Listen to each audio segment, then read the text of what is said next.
The Female Husband. In 1746, Henry Fielding anonymously published a pamphlet which gave a highly fictionalized account of the true story of Mary Hamilton, who was flogged for marrying another woman while pretending to be a man. The following radio dramatisation of that story by Sheila Hannon stars Sandi Toksvig and was first broadcast in 2006.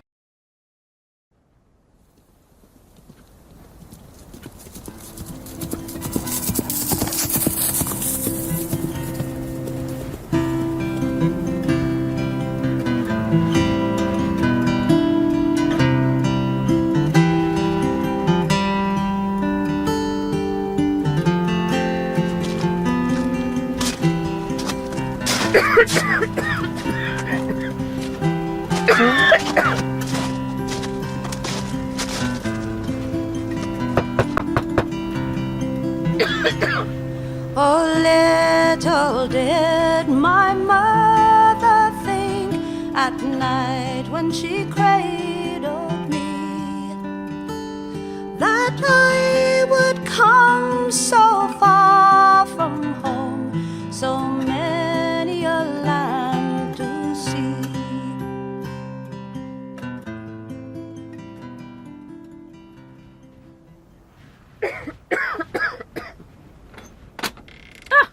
Good morning. Dr. Hamilton at your service. Dr. Charles Hamilton. To attend Mr. Ardell? My servant tells me you are on foot, Doctor. Surely not in this weather. A temporary affliction, Mrs. Ardell. My horse went lame last evening, but when a patient's welfare is at stake, I brook no interruption to service and... Oh, how kind. Pray, take a seat by the fire. You must be frozen. You're recently arrived in Philadelphia, I hear. Indeed. Originally sailing to America as a ship's doctor before captaining the vessel myself for some years. My wife, however, much prefers dry land, and now that I've seen the world many times over, we have decided to make a home here in... Pray, excuse me, I have a cold. I'm a little hoarse.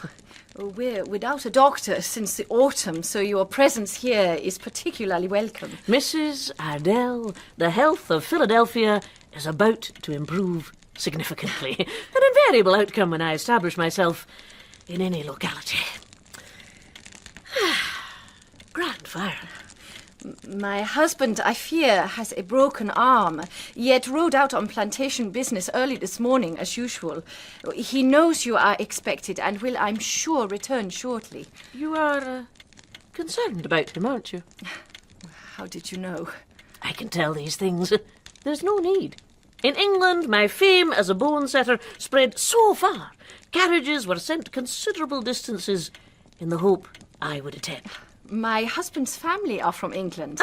My training, however, was in Scotland, and my medical diploma from the King's College, Aberdeen, the best in Europe.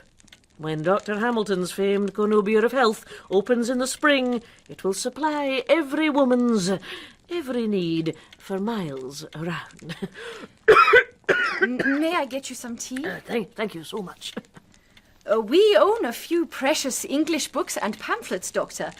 In the cabinet, if you care to read while you wait. My good Mrs. Ardell, you are kindness itself.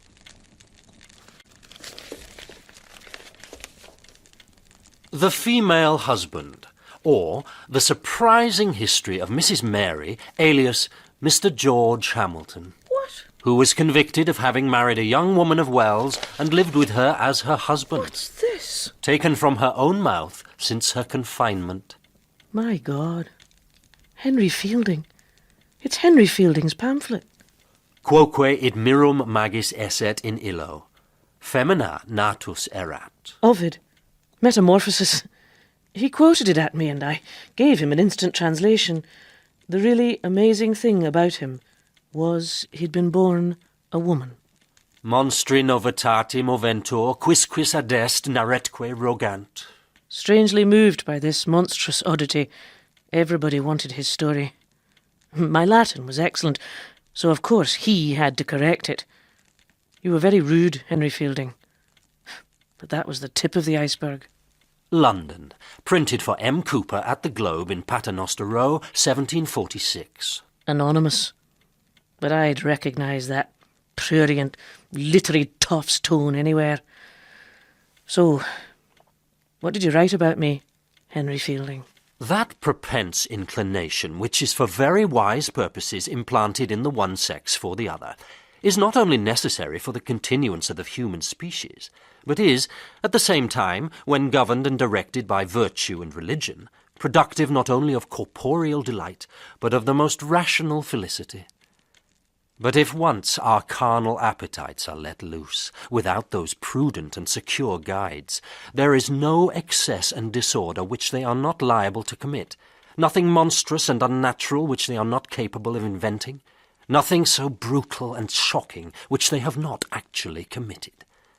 Of these unnatural lusts, all ages and countries have afforded us too many instances, but none, I think, more surprising than what will be found in the history of Mrs. Mary, otherwise Mr. George Hamilton. George? My name's Charles, you arrogant bastard, and you knew it. This heroine in iniquity was born on the Isle of Man in the 16th day of August, 1721. What? What? Mary Hamilton was extremely warm in her inclinations, and first seduced by a neighbour. Their vile amours ended when a very jolly and handsome young fellow, one Rogers, gained the heart of the neighbour and married her. At this, Mrs. Hamilton became frantic, tore her hair, beat her breasts, and behaved as the fondest husband who had unexpectedly discovered the infidelity of a beloved wife. When the violence of her passion subsided, the strangest fancy imaginable came into her head, to dress herself in men's clothes. You bastard. You leery, lousy, lying, lawyer bastard. I never told you a thing about my life before, Wells. You just made it all up. As she was a very pretty woman, she now appeared a most beautiful youth. The first thing you've said that's true. Did you make up Wells too? Oh, where is it? I know what really happened, Henry Fielding. 20 years ago on the other side of the world. Where is she? What did you write about her? Taking a horse, she made her way to Wells in Somersetshire, where she sat herself down in quest of new adventures. Here she soon became acquainted with Mary Price, about 18 and of extraordinary beauty.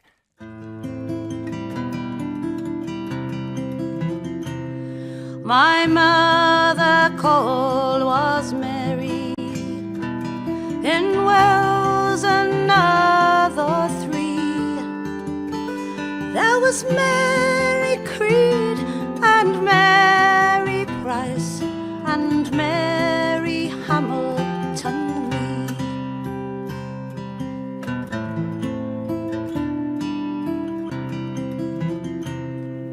See again her jet black hair, she stands at the open door, and for his love the doctor found, in truth there is no cure.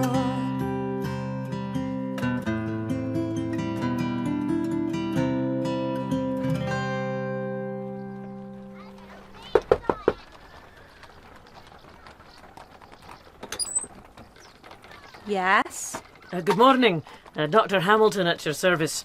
Dr. Charles Hamilton. Doctor? Are you Mrs. Creed? She's out. I'm told she lets the best rooms in Wells. Would that be true? What? I said I heard she lets rooms. Sometimes. You're not from these parts. A native of Yeovil, my dear. Is that how they do talk down Yeovil? Born Yeovil, but taken to the Shire of Angus as a bairn, where I Sorry? missed Somerset so much I shall practice here in Wells and so seek a base. Has Mrs. Creed anything available? She'll be in this afternoon. Can you come back? Aye, my dear. I can indeed. And meanwhile, whom do I have the honour of addressing? Beg your pardon? What's your name? Mary. Mary Creed?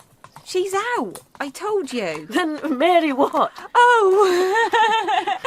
Price. Mary Price. Mary Creed's my aunt. I shall call you Molly, and you must call me Charles. I shall return at 3. Good morning. Molly Price. Good morning, Charles.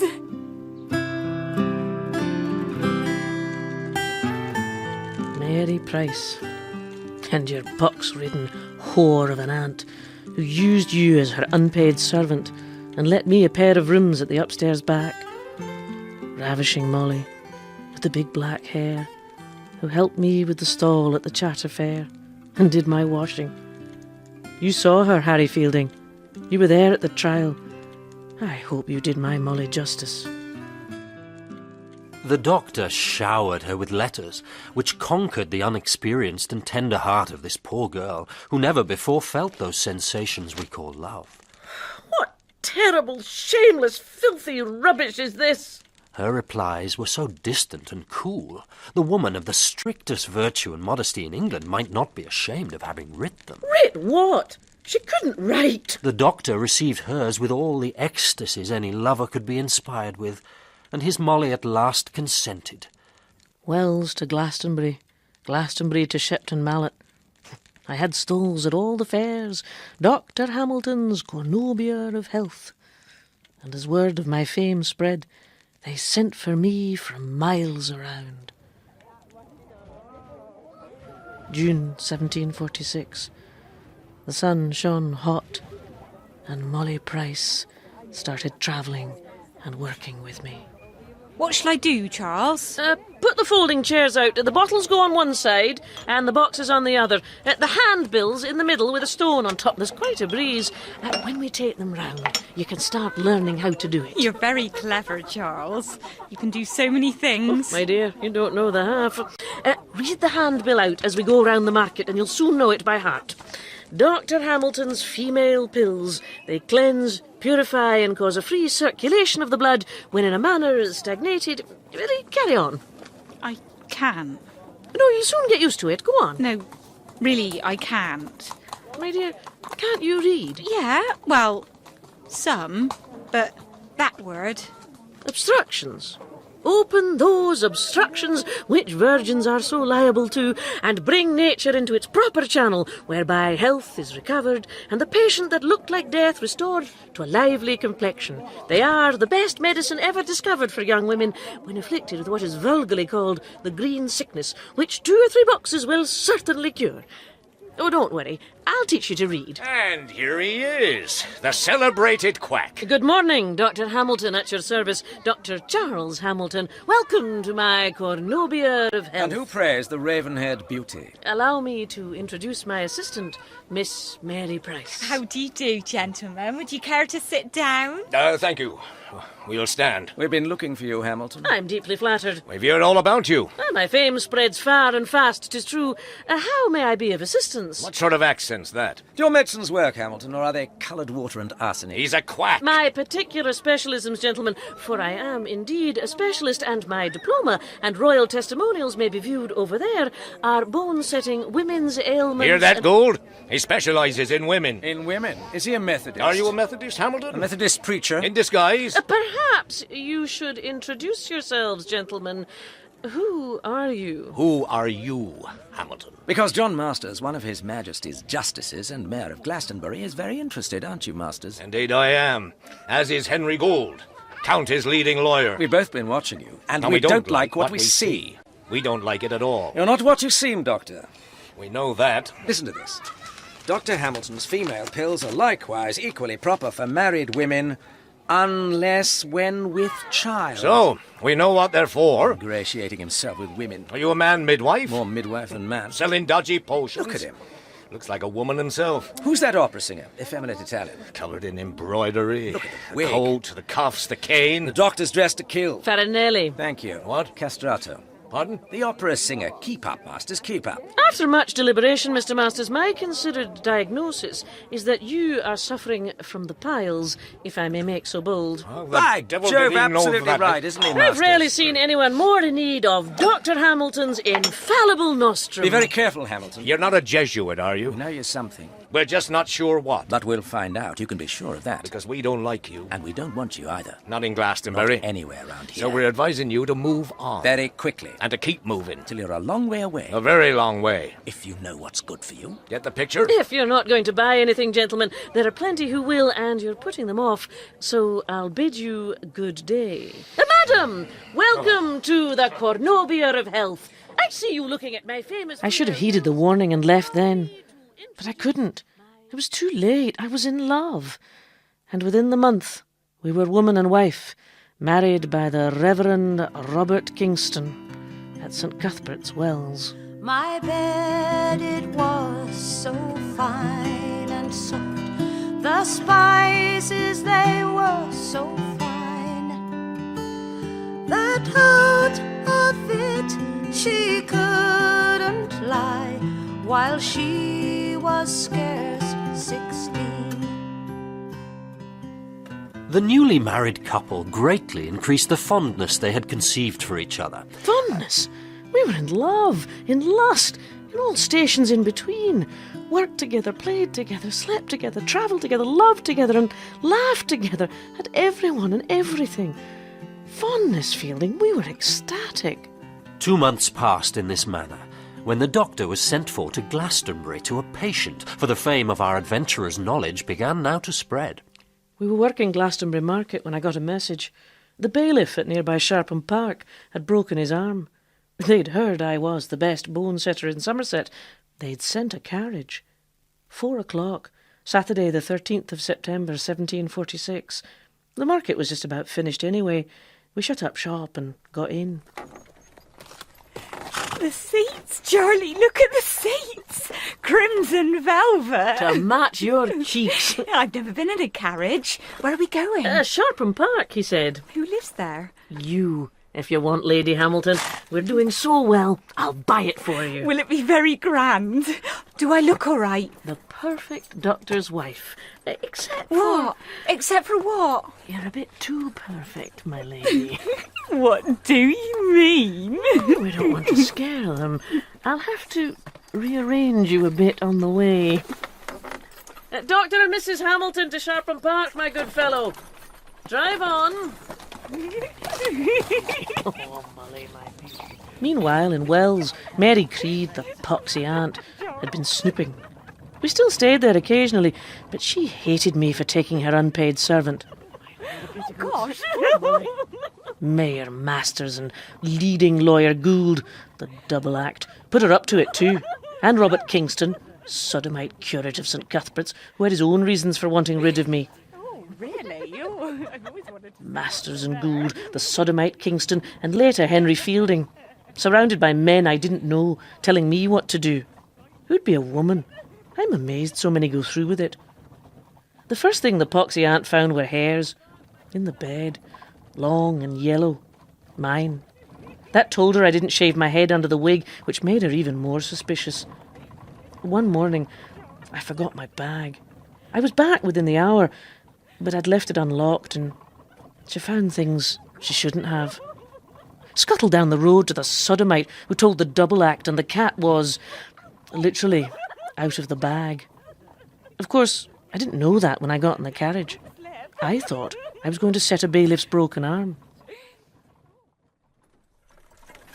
Charlie, the driver says Henry Gould lives here. Why do we know his name? The examination of Mary Hamilton, daughter of William Hamilton and Mary his wife, taken and sworn before us 2 of His Majesty's Justices of the Peace, this 13th day of September, 1746. When did you arrive in Somerset? I told you, you wrote it down. No, he wrote it down. You know the answer anyway. You know who I am. We do now. Do we? I doubt it. Answer the question. I arrived in May for Wells Charter Fair. Do you think she sounds like a man? And before that... I was in Devon. Did she fool you? She didn't fool me. But you were born in Scotland. No, grew up there. I was born here. Hamilton's a Scottish name. Explain that. There are Hamiltons all over the place. Is that why you chose A it? Scotch? I hadn't realised she's a Scotch. Is she a Jacobite? Could be anything, that's the problem. Jacobite? And you know what we do to those, don't you? Do you think she was at Culloden? If she was, what's she doing here? Still on the run? A spy in disguise? Has the bishop been informed? Look, I was in Wells at the beginning of May. You saw me at the market. Ask Mary Creed. No one could get from the north of Scotland to Somerset in a fortnight. If I'd been at Culloden, I'd be dead or maimed for life. You're a doctor, aren't you? If she's a doctor, I'm Stinking Billy. Fake doctors, quacks. Fake religion, Methodism. Fake royalty, Bonnie Prince Charlie. All pretenders. And Prince Charles Edward Stuart's missing since the battle. She's a woman. I read the same of Charles Edward Stuart. She even calls herself Charles. She'd hardly do that if she was him, would she? Could be a double bluff. Oh, don't be ridiculous, you stupid little man. Be careful how you speak to us. Very careful. Do you understand? How many other women have you married? None. Why do you call yourself Charles? Search me, boys. We'll do that next. We're told there's something interesting in your bag. It's finished. Sign it. Can I read it? You can read as well, can you? I'm a doctor. You're a quack. And a very good one, too. Read it to her. This examinant saith that she was born in the county of Somerset, but do not know in what parish, and went from thence to the shire of Angus in Scotland, and there continued till she was about 14 years of age. Then she put on her brother's clothes and travelled for England. How did you get to England? Boat. Get on with it.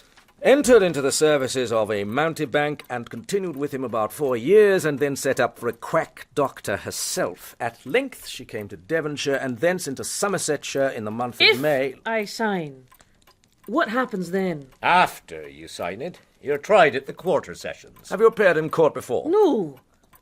When's the... Quarter sessions? 7th of October. When's that? 3 weeks. Until then? You're kept under lock and key. Where? Where, Mr. Masters? We'll think of somewhere, Mr. Gould. And what am I charged with? We'll think of something. You can tell your story all over again in You'll court. get a big turnout, I'm sure. And a sentence to match, wouldn't you say? I would, Mr. Masters. Transportation, Mr. Gould? Possible. But highly unlikely. You don't scare me. What have I done? Aha! The bag. Bring it here. what have I done? Oh, quite a lot. Look what she's got in the bag. You disgusting little pervert. Right. It's Saturday night, and I'm off home, and I'm taking this with me. See if the wife can tell the difference. What? It's just a joke. Keep up, Gould, keep up. And lock her up, Constable. Somewhere very safe. And apart from in court, I never saw her again. God rot you, Henry Gould. God rot you for all eternity. I found out later that as they led me away into the darkness at the back of the house, an honoured guest alighted at the front. The celebrated novelist Henry Fielding, first cousin of the eminent Mr. Gould. I was in Shepton Mallet Bridewell when Mr. Fielding came to visit. Well, I was almost as famous as he was. You're almost as famous as I am. The Bath Journal says that you're besieged by visitors and making a fortune selling your quackery. Doctors got to live, especially in prison. How can I help you, Mr. Fielding? It also says you're very bold and impudent. She seems very gay, with periwig, ruffles and breeches, and it is publicly talked that she has deceived several of the fair sex by marrying them. How many women have you married? How many do you think? How many have you married, tosspot? It's quid pro quo, Fielding, if you want my story. With the emphasis on quid. Money's all quacks care about. Funny, I feel just the same about lawyers. And the answer's 14. Sorry? Women I've married. Keep up, Fielding. Or is it 15? I'm losing count. How do you do it? What's your secret? I'm such a beautiful youth. Look at me. Look at my eyelashes, my hands, fingers long and clever and tapering, energy, vitality, the cornubia of health. Then look at yourself, Fielding. You're ill. I've felt better. You drink too much. Silly bum Marianum. Wonderful liver tonic. I'll sell you some before you go. And the drink makes your gout worse. Are you a Jacobite? Kingston started that. Curate of St. Cuthbert's. Walked to and fro, past my stall all the time.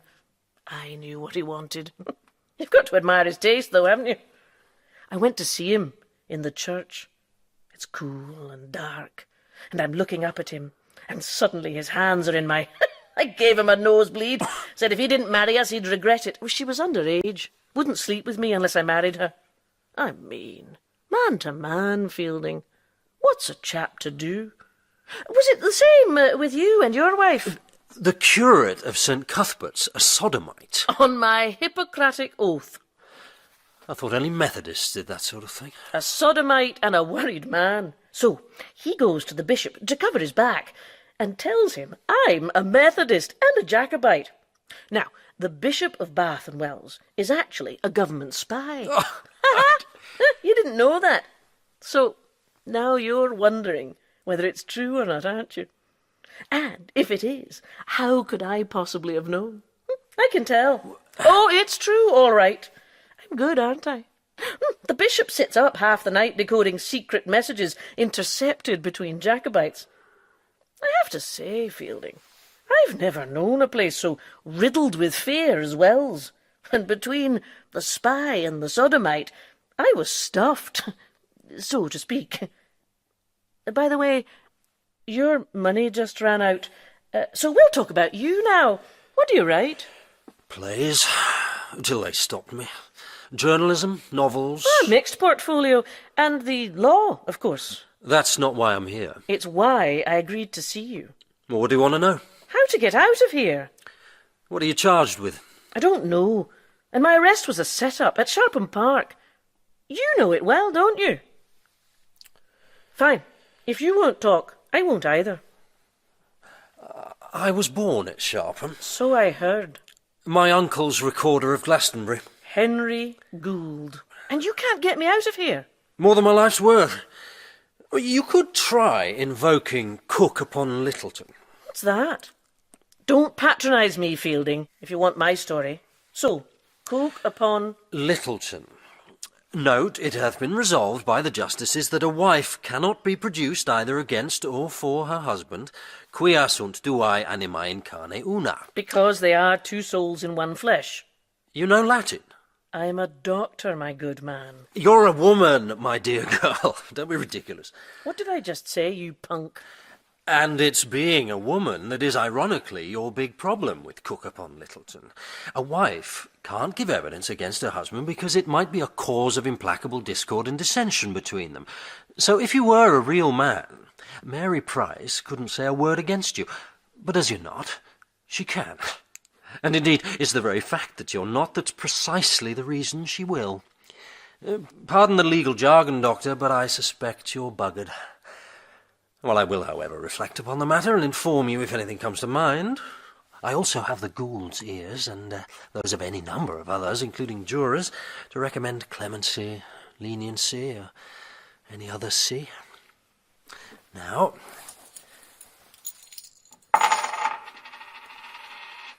tell me about your love life. Don't use euphemisms, Harry Fielding. Use your imagination instead. But of course you are using it, aren't you? That's what brought you here. And now you want the details. You want to know.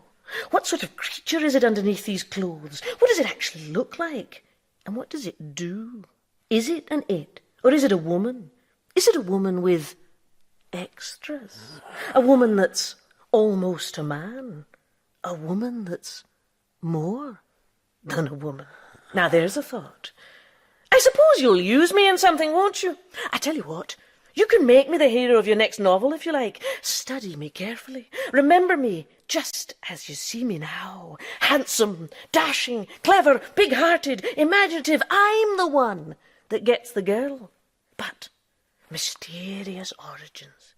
Yes, all the girls adore him, but he's surrounded by jealous, small-minded provincials who try to break his spirit.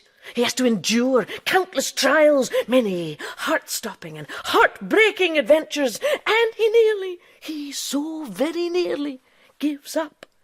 But somehow he keeps going in the face of adversity, jealousy, grueling punishments, and insuperable odds, and he triumphs gloriously over the bigots who tried to crush his beautiful peacock's feathers. Think about it, Fielding. Could be a great story. I write my own novels. I paid for your love life. She knew I was a woman, and she loved me passionately. Is that what you came for? You should see your face. You're desperate for the details, aren't you? So I told him, and I showed him. You should have seen his face. On the shore where the waves gently play, listen beneath my toes and dance in the sun's warm ray, as the ocean whispers secrets untold. I find solace in their tales, it unfolds. Underneath the stars, the trees take flight, in the canvas of the night, our spirits ignite.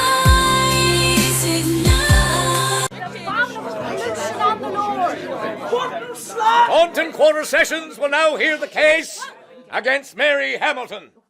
Call Mary Hamilton. Order, order. Mr. Henry Gold prosecutes for Glastonbury. Order, order. Order in the court. I warn you, I will clear this court if Mr. Gold is interrupted. Mr. Gold? Thank you. May the court know that the town and corporation of Glastonbury prosecutes Mary Hamilton for practicing an evil and most notorious deception. The prisoner before you not only pretended herself a man, but in this disguise wooed and wed Mary Price, an innocent young girl from Wells. After the wedding, Hamilton and Price bedded as man and wife, and the deluded Price, a naive country girl, thought Hamilton a man, owing to the prisoner using certain vile and deceitful practices not fit to be mentioned. Order! Order! Order! This poor girl attends today to protest the singular deception practiced upon her. Call Mary Price. Silence! Silence! Mary Price, tell the court if you ever had any suspicion of the prisoner's sex during the whole time of your courtship. Did you know the prisoner's true sex before you were married? Well? No. Speak up, girl. No, sir, I did not. And did you cohabit with the prisoner for the whole 2 months of your marriage? Yes, sir. And during this cohabitation, did you imagine the prisoner behaved to you as a husband ought to behave to his wife? Answer the question.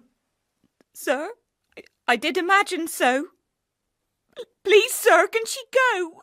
The man said nothing would happen to her. And when did you first harbour any suspicion that Mary Hamilton was not a man? Everyone laughs, but points at me. Look at them, they shout things in the street all the time. I can't go out. Answer the question. When and how did you discover Hamilton was a woman? When can I go home? Ladies and gentlemen, we now know Mary Price is not the only victim.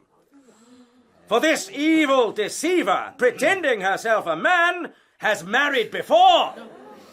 Mary Hamilton, otherwise Charles Hamilton, has boasted of marrying no less than 14 wives.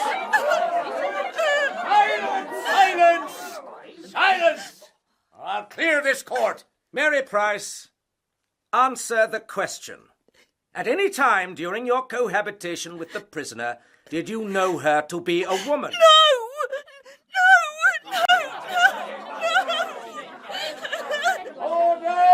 Order! Order! I will now read Mary Price's statement. Unmarried females and those of a sensitive disposition should leave the court. After their marriage, they lay together several nights, and the said pretended Charles Hamilton did enter her body several times.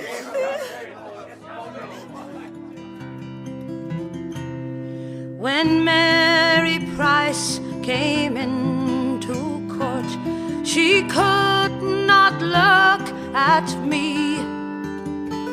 She lied, she lied, she lied, she lied, and broke my heart in three.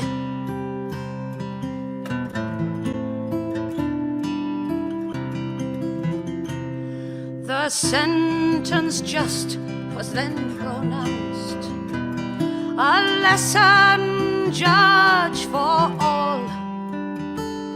In 4 towns will your back be flayed, a fine West Country tour.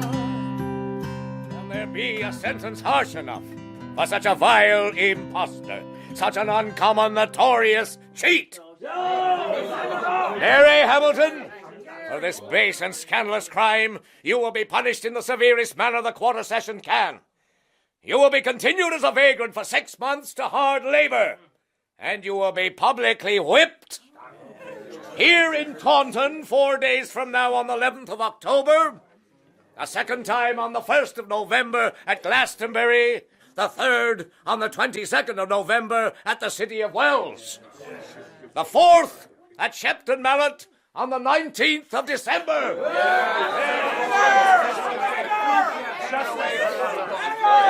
God rot you, Henry Gould! God rot you, Henry Fielding! God rot you both for all eternity! Take her away! As she came down the Taunton stairs, a gay laugh did she give. 'Tis far, far worse than I did fear. I am condemned to live.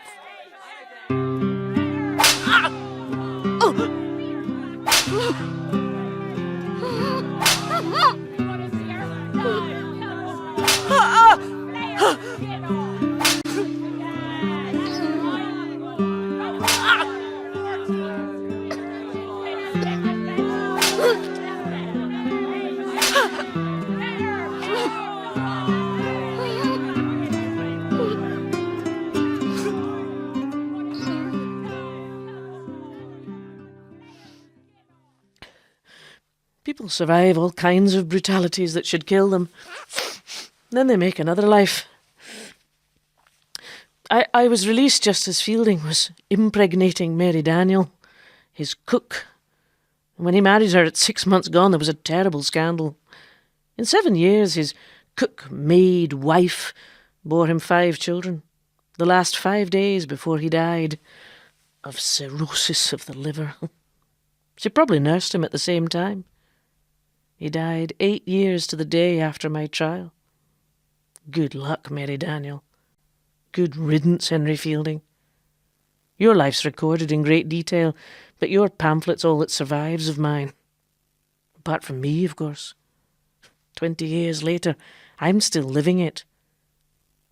And Mary Price. What happened to my lovely Molly? Perhaps, like Mary Daniel, she just lived on. Doctor. What? Doctor, are you all right? Mrs. Ardell. Mrs. Ardell, forgive me, you startled me. Oh, it's this cold. It is I who must apologise. My husband is still not returned. I trust you now are at least warm and comfortable. Indeed. Thank you. Yes. I thought you should eat something after your long walk through the snow. You're an angel, and I hope Mr. Ardell appreciates his extraordinary fortune. He would ride out this morning, despite the pain in his arm. Now I fear he has met with an accident in this foul weather and lies injured somewhere. He's a good horseman. Well, he is excellent. Well, then he'll be quite safe. Do not distress yourself, my dear Mrs. Ardell. He will return safe and sound. Meanwhile, I'm quite content to wait. You found something to read. Indeed. Yes, thank you, yes. I wonder, have you read Tom Jones, Doctor, Henry Fielding's novel? Sadly, I have no time for anything other than medical texts in the eternal struggle to alleviate suffering and pain. Oh, but you must read Tom Jones. The hero is so handsome. All the girls adore him. But his origins are quite unknown and his goodness frequently misunderstood and imposed upon. The poor boy suffers quite dreadfully. Since it is you that recommends it, I promise to make an exception for once and read it. And what of your lame horse, Doctor? Your wife will worry as dreadfully as I do about my husband, will she not? I believe I have already identified a potential successor and expect to take possession of a new mare later today. You're an angel, Mrs. Ardell, and your food a delight. Thank you. Hannah! Oh, Hannah! he's here. Oh, thank goodness. Robert, excuse me, Doctor.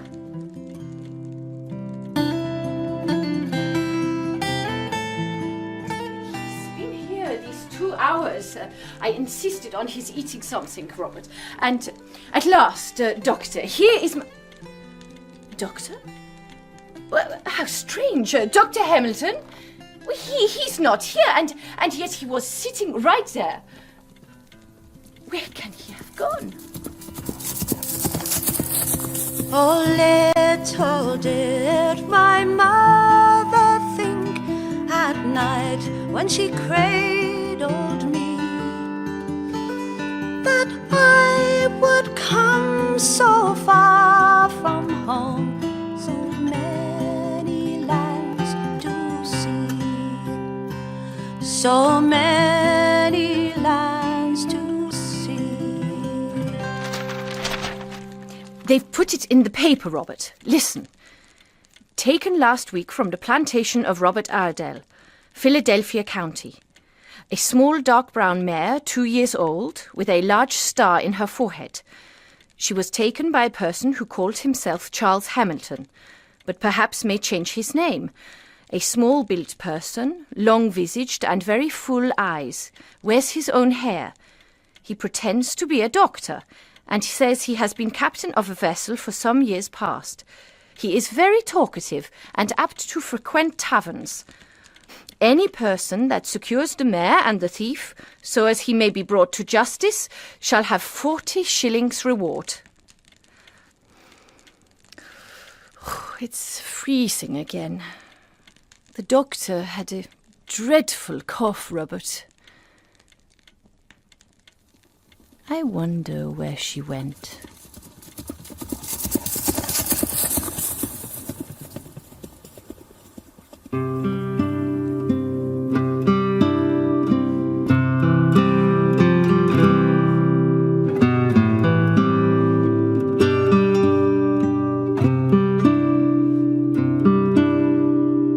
The Female Husband by Sheila Hannon starred Sandi Toksvig as Mary Hamilton and Adam Kotz as Henry Fielding. Mary Price was played by Devon Black, Henry Gould by John Telfer, and John Masters by Alan Moore. Alison Reed played Hannah Iredell. The music was arranged and played by Kit Morgan and sung by Kate McNabb. The director in Bristol was Sarah Davis.